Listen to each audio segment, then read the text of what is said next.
Hello friends, welcome you all. आज मैं आपके लिए जो वीडियो लेके आ रहा हूँ, देखिए बात करेंगे एक ऐसे छोटे से स्टॉक की जो कि चाय के बिजनेस में है।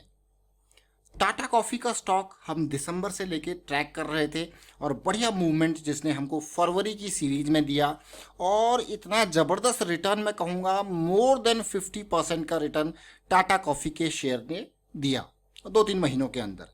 लेकिन अब इसके पीयर ग्रुप के एक छोटा सा स्टॉक है, ज़्यादा बड़ा मार्केट कैपिटलाइजेशन भी नहीं है, 50 रुपये से कम का प्राइस है। इसकी बारी अब दोनों स्टॉक को देखेंगे, समझेंगे, कंपैरिजन करेंगे। और आगे बढ़ने से पहले मैं आपको बता दूं, अगर आपने अब तक चैनल को सब्सक्राइब नहीं किया तो जल्दी से सब्सक्राइब कर लें, साथ के साथ बेल आइकन को प्रेस कर लें, जिससे आपको नोटिफिकेशन आती रहेगी। और प्राइस एक्शन अगर आपको सीखना है तो फिर आप मेंबरशिप ज्वाइन कर सकते हो। और सबसे इंपॉर्टेंट बात, स्टॉक मार्केट में जो भी आप इन्वेस्टमेंट करते हो, ट्रेडिंग करते हो, उसमें हमेशा ध्यान रखें, your priority should always be go with risk management, क्योंकि यहाँ पे रिस्क है और आपकी अपनी कैपिटल को सबसे पहले बचाना आपकी प्रायोरिटी होना चाहिए। समझ रहे हो इस बात को? अब सीधे आपको लेके चलते हैं इस स्टॉक की तरफ। अब आप कहोगे कौन सा स्टॉक है। सबसे पहले देखिए, टाटा कॉफ़ी का शेयर मैं आपके लिए दिसंबर 8 को लेके आया था। टारगेट 200 का के अराउंड था, 111 रुपये का उस टाइम का इस शेयर का प्राइस था। और उसके बाद पूरा का पूरा स्टेप बाय स्टेप मैंने प्रोसेस आपको बताया था। उसके बाद फिर मैं आपके लिए वापस फरवरी 27 के आसपास स्टॉक को लेके आया था, जब इंपॉर्टेंट रेंज 120 की इसने ब्रेक करी थी। उस रेंज को ब्रेक करने के बाद मेरी एक्सपेक्टेशन थी कि एक करेक्शन आएगा, जिस रेंज के वापस रेजिस्टेंस लेवल तक एक करेक्शन आएगा, जो रेजिस्टेंस जो है सपोर्ट का काम करेगा। ये देख रहे हो आप क्लियरली डायग्राम में, फरवरी 27 के। इन दोनों वीडियोस को जरूर देखें, खास करके फरवरी 27 में तो ब्रेकआउट के बाद हमारी पुल बैक की एक्सपेक्टेशन थी, उसको देखें। उसके बाद अगर मैं आपको दिखाऊं टाटा कॉफ़ी ने क्या किया, ये देखिए। ये टाटा कॉफ़ी का मंथली चार्ट है। दिसंबर से हम यहाँ इस लेवल से हमने ट्रैक करना इसको स्टार्ट कर दिया था।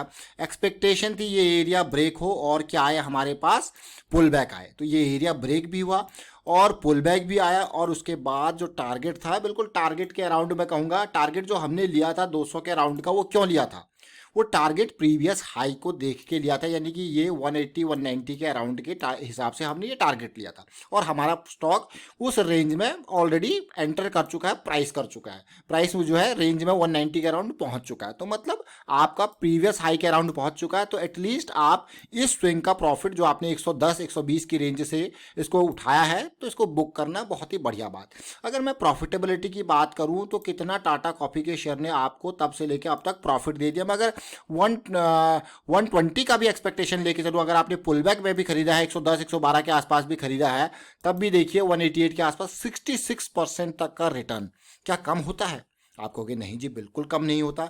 स्ट्रेटजी बिल्कुल सटीक, आपको पता है ब्रेकआउट हुआ है, पुल बैक आया है। पुल बैक के बाद जब आपका रिस्क मैनेजमेंट होगा, स्टॉप लॉस बहुत ही कम होगा, छोटे टाइम फ्रेम में समझते हैं। सीखने वाली बातों को कभी मत छोड़िए, सीखने वाली बातें बहुत ही इंपॉर्टेंट होती है। प्राइस एक्शन में चार्ट देखना स्टार्ट कर दीजिए और मैं कहूँगा ये पुल बैक को देखिए।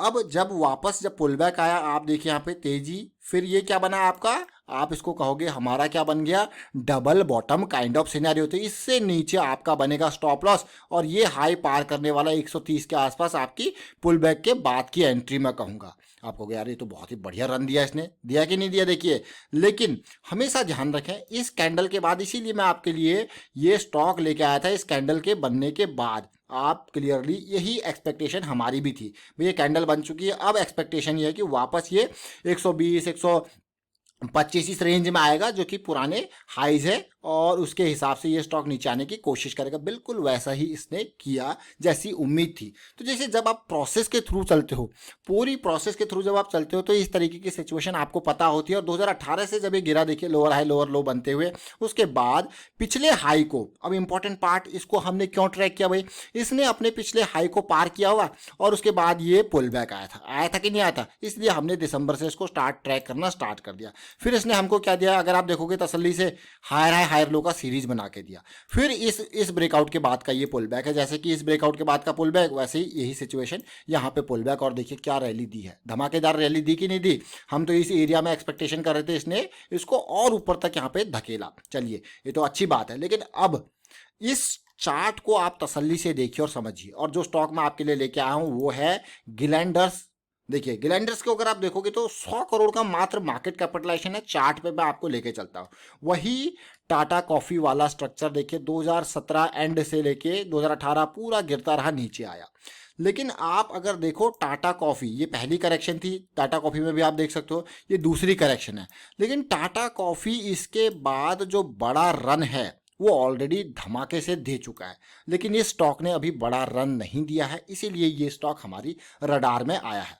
अगर आप देखो पहली करेक्शन हुई, करेक्शन का रेजोल्यूशन हुआ, आप ये देखिए ये बिल्कुल बिल्कुल मैं कहूँगा इनको कि ये रिट्रेसमेंट बहुत इंपॉर्टेंट, इम्पल्स रिट्रेसमेंट, और ये इम्पल्स की स्टार्टिंग कभी भी हो सकती है, इसीलिए ये स्टॉक हमारी रडार में रहने वाला है आने वाले टाइम पे। अब आपको कह रही तो बहुत ही अच्छी बात है।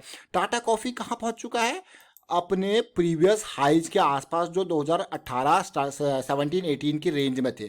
तो अगर ये स्टॉक कहाँ पहुँचेगा? यहाँ पहुँचेगा। तो टाटा कॉफ़ी ने तो आपको 60% के आसपास का रिटर्न दिया, लेकिन यहाँ पे जो रिटर्न है वो पैसा आपका डबल हो सकता है। इसीलिए मैं आपको कहूँगा कि डबल मत करिए, और यहाँ पे क्योंकि यहाँ पे प्रीवियस हाइज जा रहा है, तो ये इंपॉर्टेंट एरिया कि 80-85 के आसपास का टारगेट जो है ईजिली अचीवेबल है। और यहाँ तक का भी रिटर्न अगर आप देखोगे तो परसेंटेज कितना बनता है वो आप देख लीजिए कितना है, ऑलमोस्ट 85 के अराउंड, तो ये 80-90% के आसपास तक ये बन रहा है। अब आपको कि बहुत ही अच्छी बात है। रिस्क कितना है इस परसेंटेज के हिसाब से अगर देखा जाए रिस्क का कैलकुलेशन, तो ये एरिया आपके स्टॉप लॉसेस हैं, और छोटे टाइम फ्रेम पे जाओगे तो ये और इंपॉर्टेंट बन जाएंगे। तो मतलब ब्रेकआउट की तैयारी है और स्टॉक बहुत इंपॉर्टेंट। अब देखिए ऐसी सिचुएशन में जब आप सोचते हो कि ब्रेकआउट होगा, तो आपकी एक्सपेक्टेशन ऐसी होती है कि जो स्टॉप लॉसेज हो वो रिसेंट इस एरिया में, देखिए अगर मैं देखूं 47 के आसपास का प्राइस है, तो ये 44 के थोड़ा सा नीचे मैं कहूँगा 43-42 के अराउंड के स्टॉप लॉस बहुत ही बढ़िया रहेंगे। ये देखिए, ये देख रहे हो अब आप इसको। अब इस स्टॉक को, छोटा स्टॉक जरूर है, लेकिन मैं आपको यही कहूँगा कि छोटे स्टॉक्स में क्योंकि जब अपर सर्किट लगते हैं तो फिर जो है आपके हाथ में वो स्टॉक नहीं आता, इसीलिए आपकी स्ट्रेटजी पहले ही तैयार होनी चाहिए। अब हम चलते हैं इसी स्टॉक को समझते हैं हमारे रैंको पे, रैंको विदाउट नॉइस। देखिए रैंको पे जब हम इस स्टॉक को देख रहे थे, देखिए रैंको का यूज मैं फिर से रिपीट करूंगा तभी करें जब आप प्राइस एक्शन को समझते हैं। ये रैंको का जो चार्ट है वो हम एटीआर के हिसाब से चला रहे हैं, एवरेज टू रेंज के हिसाब से चला रहे हैं, ये नहीं कि ब्लॉक साइज के हिसाब से। देखिए इसके जो ब्लॉक साइजिंग है वो किसके हिसाब से? एटीआर के हिसाब से। आप देखिए यहाँ पे क्या बना आपका?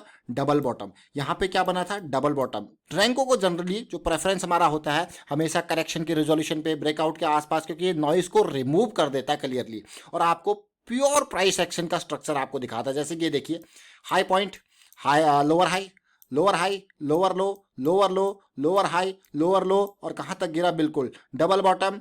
ये एरिया पार हुआ, ऊपर गया देखिए, और अब ये ब्रेकआउट की तैयारी है कि नहीं है तैयारी? अब आपके लिए कंफर्मेशन के लिए ये भी दे दे। चलिए यहाँ पे कंफर्मेशन के लिए हम यहाँ पे टाटा कॉफ़ी को भी लगाते हैं कि ऐसी सिचुएशन हमें टाटा कॉफ़ी में कब से कब देखने को मिली थी। टाटा कॉफ़ी जब गिरा था 2018 में, आप देखिए लोअर हाई लोअर लो करके बेस टूटा, बहुत नीचे आया। यहाँ देखिए हमारी रडार में स्टॉक क्यों आया था? ये एरिया देखिए बिल्कुल क्या बनाया इसने, देखिए हायर लो और ब्रेकआउट के बाद का पुल बैक, फिर से तेजी। हमारी एक्सपेक्टेशन क्या थी? यहाँ पे आएगा, बिल्कुल आया कि नहीं आएगा? फिर इसने क्या बनाया? Triple bottom kind of scenario, और देखिए कहाँ तक गया? पिछले हाइज को पार करता हुआ। तो ये सबसे इंपॉर्टेंट बात, सबसे बेसिक्स है लर्निंग। और एक और इंपॉर्टेंट लर्निंग में जो आपके साथ यहाँ पे शेयर करना चाहता हूँ, देखिए हम भी बहुत सारे सोर्सेज से सीखते हैं, आपके लिए अच्छी अच्छी चीज़ें लेके आते हैं जो आपके काम आ जाए, जो हम मार्केट में यूज़ करते हैं, उसके बेसिस पे एनालाइज करते हैं। बहुत सारे स्टॉक्स पे हम एनालिसिस करते हैं, उसके बाद आपके लिए कुछ चुनिंदा स्टॉक्स आपके लिए वीडियोस क्रिएट करते हैं। लर्निंग हमारा मेजर फोकस होता है। और साथ के साथ मैं ये कहूँगा, देखिए जो ये रैंको चार्ट है ना, इसका यूज ना आइसोलेशन में कभी मत करना, मतलब कि अकेले। इसका यूज जनरली अगर देखा जाए तो कहाँ पे होता है? टू आइडेंटिफाई बॉटम्स, कहाँ पे ट्रेंड रिवर्सल हो रहा है, कहाँ पे करेक्शन रिजोल्यूशन हो रही है, उन पार्ट पे हम कोशिश करते हैं। ब्रेकआउट, पुल बैक, उन पार्ट पे कोशिश करते हैं। तो रैंडमली नहीं, क्योंकि अगर इसका प्राइस का चीज़ देखोगे आप तो आपको क्लियर कट इन्फॉर्मेशन नहीं मिलती है, कहाँ हाई प्राइस बनाया, कहाँ लो प्राइस बनाया। तो उसके लिए कैंडलस्टिक चार्ट है और renko chart just to identify these things, क्योंकि ये नॉइज को रिमूव करता है तो फिल्टर करना आसान हो जाता है। तो फिलहाल हमने यहाँ पे कौन से स्टॉक को देखा ना, हम आप फिर से देख लीजिए। ये गिलेंडर्स का स्टॉक जो हम देख रहे हैं, जो अगले आने वाले कुछ वीक्स के लिए रडार में रहने वाला है, और मंथली के हिसाब से आप देखोगे, आप कहोगे वाओ ये पहली करेक्शन, ये दूसरी करेक्शन, तो कभी भी बड़ा धमाका इन स्टॉक्स में हो सकता है। टारगेट तो आपको पता ही है कि भैया ये 80 का जो रेंज है, 80-85 का रेंज, वो बहुत ही इंपॉर्टेंट है। तो स्टॉक ने जस्ट जर्नी स्टार्ट की है, स्टॉप लॉसेस बहुत ही कम है, क्योंकि risk management is always always, मैं कहूँगा मस्ट है रिस्क मैनेजमेंट। वाइंड अप करता हूँ वीडियो को, उम्मीद करता हूँ वीडियो आपको अच्छा लगा होगा। अच्छा लगा तो शेयर जरूर कीजिए, लाइक कीजिए, चैनल सब्सक्राइब नहीं करते जल्दी से सब्सक्राइब कर लें, और साथ के साथ बेल आइकन को भी प्रेस कर लें, जिससे आपको नोटिफिकेशन आती रहेगी। And thank you for watching the video.